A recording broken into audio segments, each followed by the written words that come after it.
నమస్తే TNT Telugu world కు స్వాగతం. కొత్తగా పెట్టే వీడియోస్ మీకు నోటిఫికేషన్ గా రావాలి అంటే సబ్స్క్రైబ్ చేసుకొని పక్కనే ఉన్న బెల్ ఐకాన్ ని ప్రెస్ చేయండి. ఈ వీడియోలో మేము పెట్టిన ఎఫర్ట్స్ మీకు నచ్చితే ఒక్క లైక్ చేయండి. ఆ లైక్ మీకోసం మేము ఇంకా మంచి కంటెంట్ చేయాలనే ఉత్సాహాన్ని ఇస్తుంది. చైత్రమాసం శుక్లపక్షంలో వచ్చేటటువంటి నవమి శ్రీరామనవమి. శ్రీరాముడు దశరథ కౌసల్య దంపతులకు త్రేతాయుగంలో చైత్రశుద్ధ నవమి నాడు వసంత ఋతువులో పునర్వసు నక్షత్రం కర్కాటక లగ్నంలో మధ్యాహ్నం 12 గంటలకు జన్మించాడు. శ్రీ సీతారాముల కళ్యాణం కూడా ఈ రోజునే జరిగింది. 14 సంవత్సరములు అరణ్యవాసము, రావణ సంహారము తర్వాత శ్రీరాముడు సీతా సమేతంగా అయోధ్యలో పట్టాభిషిక్తుడైనాడు. ఈ శుభ సంఘటన కూడా చైత్రశుద్ధ నవమి నాడే జరిగినది. ఇంత మహత్తరమైన శ్రీరామనవమి రోజు ఏం చేయాలి అనేది మనం ఈ వీడియోలో తెలుసుకుందాం. శ్రీ మహావిష్ణువు లోక కళ్యాణార్థం భూమి మీద దశావతారాలు స్వీకరించాడు. అందులో 10వదైనటువంటి కల్కి అవతారం ఇంకా రావలసి ఉంది అని పురాణాలు వెల్లడిస్తున్నాయి. మిగిలినటువంటి అవతారాలన్నిటిలో రామ అవతారం మనుష్యుల యొక్క జీవితంలో అత్యంత సన్నిహితంగా మెలిగేటటువంటి అవతారం. ఎందుకంటే రాముడు పరిపూర్ణంగా నరుడిగా ఈ లోకంలో ప్రవర్తించాడు.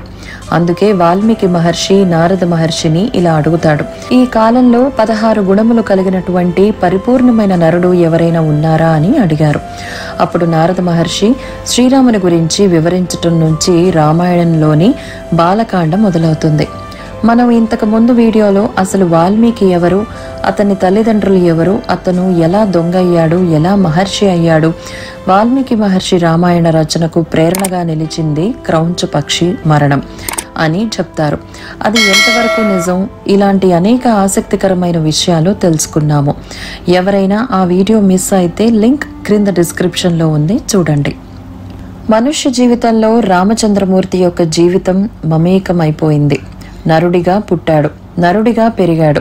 నరుడు ఎలా కష్టాలు పడతాడో అలా కష్టాలు పడ్డాడు. నరుడిగానే అవతారం పరిసమాప్తి చేశాడు. ఆయన సత్యము చేత లోకములు గెలిచాడు. పరిపూర్ణమైనటువంటి నరుడి యొక్క అవతారమే రామావతారం.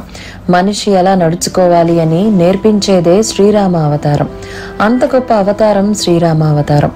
శ్రీరామనవమి నాడు ఏమి చేయాలో ఇప్పుడు తెలుసుకుందాం.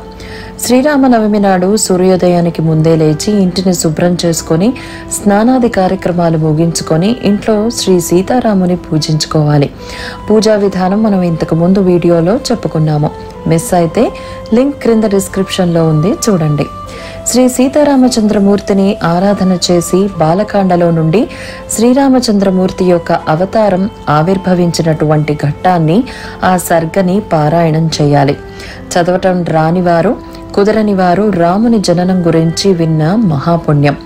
తర్వాత దేవాలయానికి వెళ్లి రామచంద్రమూర్తిని సేవించి పరిపరి విధముల మార్చి ఇంద్రియములకు భగవంతుని ఆలంబనగా ఇచ్చి ఉపవాస దీక్షలో రామచంద్రమూర్తిని సేవించాలి.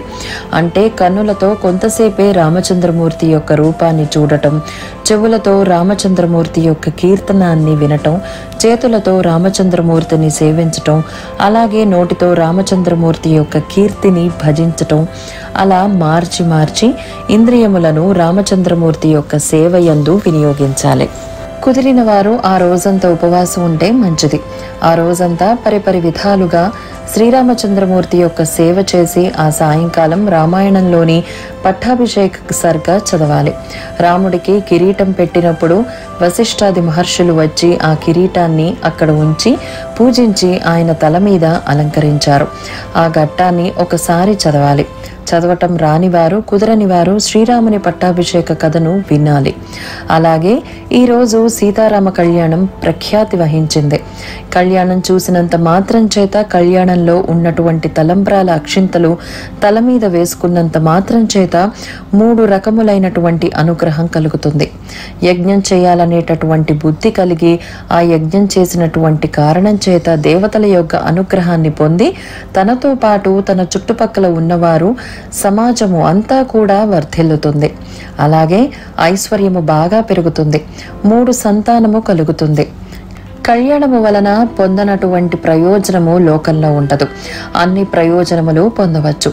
ఆ కళ్యాణ సమయంలో అందరికీ కూడా విసినికర్రలు, అలాగే పానకం, వడపప్పు, మామిడి పళ్ళు వంటివి చలవ చేసేటటువంటి పదార్థాలని పంచిపెడితే విశేష శుభ ఫలితాలు కలుగుతాయి.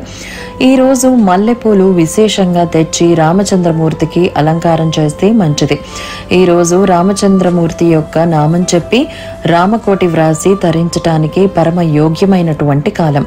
ఎప్పుడో త్రేతాయుగంలో రామావతారం వచ్చిన అందరూ తేలికగా ధరించటం కోసం అష్టాక్షరి మహామంత్రం, పంచాక్షరి మహామంత్రంలో ఉన్నటువంటి బీజాక్షరములు రెండిటిని సంకలనం చేసి లోకమంతా తరించటానికి అగ్ని బీజాన్ని, అమృత బీజాన్ని కలిపి రామనామాన్ని వశిష్ఠ మహర్షి మనకి అందించాడు.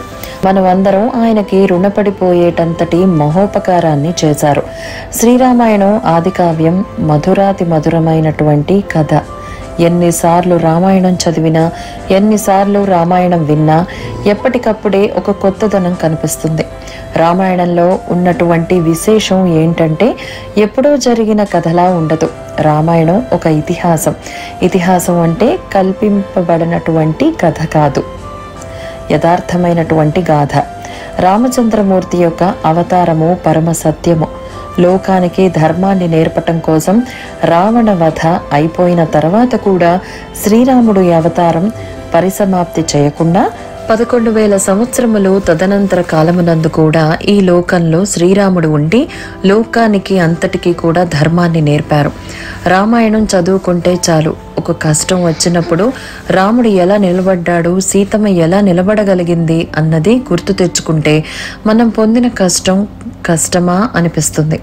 మనుష్యులు పొందేటటువంటి కష్టాలలోకెల్లా పెద్ద కష్టం ఏమిటి అంటే తన కష్టం చెప్పుకోవటానికి పక్కన ఒక వ్యక్తి లేకపోవటం. ఆ తల్లి సీతమ్మ తాను అంత కష్టంలో ఉండి తన కష్టం చెప్పుకోవటానికి పక్కన ఒక వ్యక్తి లేకుండా అన్ని రోజులు రావణాసురుని యొక్క లంకా పట్టణంలో బాధపడింది. ఆ తల్లి పడిన బాధ కన్నా మనం పొందేటటువంటి బాధలు ఏ పాటివి? రామాయణం చదివితే మనిషికి ఎలాంటి కష్టాలు ఎదురైనా కృంగిపోకుండా ధర్మంగా ఎదుర్కొంటాడు. సీతారాములు మాత్రమే కాదు, ఆ రామాయణంలో ఉండేటటువంటి ప్రతి ఒక్కరూ మనకి ఆదర్శమే. ఉదాహరణకు ఇంట్లో ఎవరైనా వృద్ధిలోకి రావాలి అని కోరుకున్నప్పుడు రామచంద్రమూర్తి అంతటి వాడివి అవ్వాలిరా అంటారు. లోకంలో ఎవరైనా ఒక తల్లి గొప్ప కొడుకుని కంటే కౌసల్య లాంటి తల్లివమ్మ అంటారు. ఎవరైనా అసూయతో ప్రవర్తిస్తే దీనిది శూర్పణఖ బుద్ధిరా అంటారు. ఒకడు అహంకారగ్రస్తుడు అయితే వీడిది రావణ బుద్ధిరా అంటారు. కాపక్ష్యం ఎక్కువగా ఉంటే వీడు మారీచుడు లాంటి వాడురా అంటారు. ఎక్కువ నిద్రపోతే నువ్వు కుంభకర్ణుడిగా ఏమీ అంటారు. ఈ విధముగా రామాయణంలోని అన్ని పాత్రలు ఆదర్శమే. అంత పవిత్రమైన రామాయణాన్ని జీవితంలో ఒక్కసారన్నా చదవాలి. రామచంద్రమూర్తి ఆవిర్భవించినటువంటి పరమ పవిత్రమైనటువంటి రోజు శ్రీరామనవమి.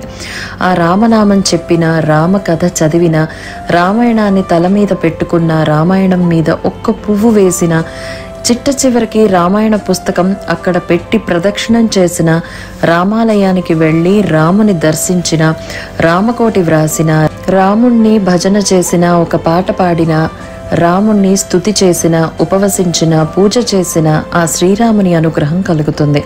అందుకే తరించిపోవటానికి అత్యంత తేలికైనటువంటి అవకాశం ఇవ్వగలిగినటువంటి అద్భుతమైనటువంటి రోజు ఈ శ్రీరామనవమి. అటువంటి శ్రీరామనవమి ఒక్క క్షణం కూడా వృధా కాకుండా మనమందరం ఆ రామచంద్రమూర్తి యొక్క పాదార విందములను సేవించి ధర్మమునందు అనురక్తి పొందుదాం. అందరికీ శ్రీరామనవమి శుభాకాంక్షలు. ఇలాంటి వీడియోస్ కోసం మా ఛానల్ని సబ్స్క్రైబ్ చేసుకోండి. మా వీడియోస్ కనుక నచ్చినట్లయితే లైక్ అండ్ షేర్ చేయండి. ధన్యవాదములు.